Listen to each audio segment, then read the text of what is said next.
অত্যন্ত আনন্দিত, গর্বিত। আজ আপনারা এত সুন্দর একটি জনসভা এই শিবচরের বিএনপি পরিবারকে উপহার দিয়েছেন, এই জন্য আমি আপনাদেরকে ধন্যবাদ ও সালাম জানাচ্ছি।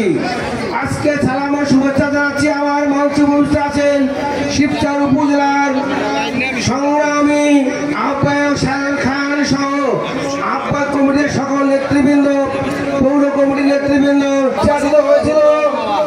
শিবচরে আমার ঢোকা লিটন চৌধুরী সাহেব বন্ধ করে দিয়েছিলেন, কিন্তু আল্লাহর রহমতে সমস্ত নির্যাতন পার হয়ে আপনাদের মাঝে ফিরে আসতে পেরেছি আল্লাহর রহমতে। আমি শুধু আপনাদের কাছে দুই একটি জিনিস জানতে চাই, প্রিয় ভাইরা, আপনারা কি আপনাদেরকে সেবা করার সুযোগ আমাকে দিতে চান? আপনারা যদি চান তাহলে আমাদের প্রিয় তারেক রহমান সাহেব চাবে। আপনারা কি চান? আপনারা সকলে আমাকে এই যে সরকারের নেতৃত্বে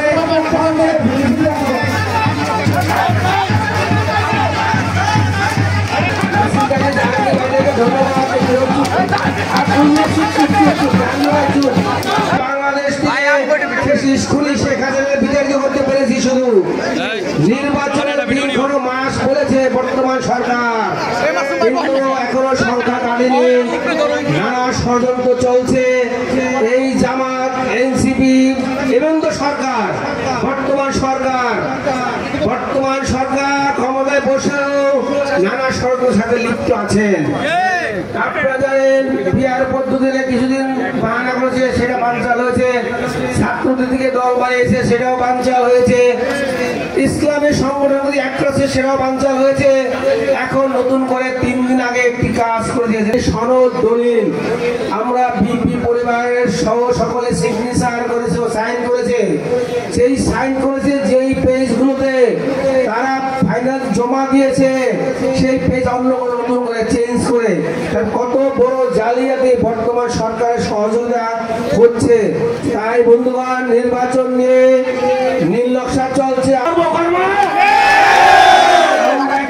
দেখতে চাই নির্দলীয় তত্ত্বাবধায়ক সরকারে আশা করি ফেব্রুয়ারিতে হবে। জনাব তারেক রহমানের হাতকে শক্তিশালী করার জন্য আমরা শিবচরের বিএনপি পরিবার, বিএনপি বাসী সকলে এক হয়ে কাজ করবো। আমি মনে করি শিবচরে কোনো গ্রুপিং নাই, শিবচরে কোনো ভেদাভেদ নাই। আমরা বিএনপি পরিবারের পরিশেষে আমরা একটা তালে দাঁড়াবো। আমার নেতা গত সপ্তাহে আমাদের বিএনপি পরিবার থেকে নিয়ে কথা বলতে গিয়ে সে অত্যন্ত আবেগভূত হয়েছিলেন, তার চোখের পানি চলে আসছিল।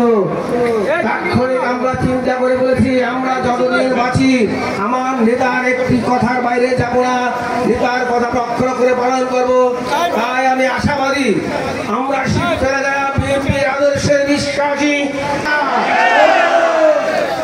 আপনাদেরকে যদি আল্লাহর রহমতে ধারে শেষ নিয়ে আসি, যদি আমাকে জয়যুক্ত করতে চান তাহলে ঘরে ঘরে গিয়ে, পাড়া প্রতিবেশীর কাছে গিয়ে, মা বোনের কাছে গিয়ে হাত ধরে পা ধরে ভোট যাবে, রওনা করেন যাবেন।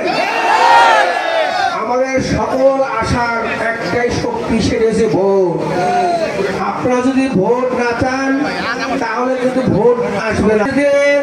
আমাদের প্রিয় নেতা জনাব তারেক রহমান সাহেব যদি বাংলাদেশের প্রাইম মিনিস্টার হয়, সেই বাংলাদেশে থাকবে না দুর্নীতি, সেই বাংলাদেশে থাকবে না কোনো অন্যায়, সেখানে থাকবে আইনের শাসন, সেখানে শিক্ষার সুব্যবস্থা। তাই আমি আপনাদেরকে বলি, তারেক রহমান সাহেব এই বাংলাদেশকে একটি নতুন রূপের উপহার দিবে। বাংলাদেশ হবে একটি সুন্দর বাংলাদেশ, যেখানে থাকবে না দুর্নীতি, দুঃশাসন, আইনের শাসন, সুব্যবস্থা। প্রিয় বন্ধুগণ, আমার নেতা আরো বলেছেন সামনের দিনগুলোতে সে বাংলাদেশে শিক্ষার মান উন্নয়ন করবে, কর্মসংস্থান উন্নয়ন করবে। আমাদের মা বোন প্রত্যেকের জন্য কাজ করে আমরা স্বচ্ছ হয়ে থাকতে পারি, সমাজে ভালো থাকতে পারি। প্রিয় বন্ধুগণ, সময় একদম নেই, বৃষ্টি নেমে আসছে, আজানও দিচ্ছে, তাই আজকে আমি কথা আর বাড়াবো না। আপনারা সকলে আমার জন্য দোয়া করবেন, ম্যাডাম খালেদা জিয়ার জন্য দোয়া করবেন, তারেক রহমান সাহেবের জন্য দোয়া করবেন। সকলে ভালো থাকবেন।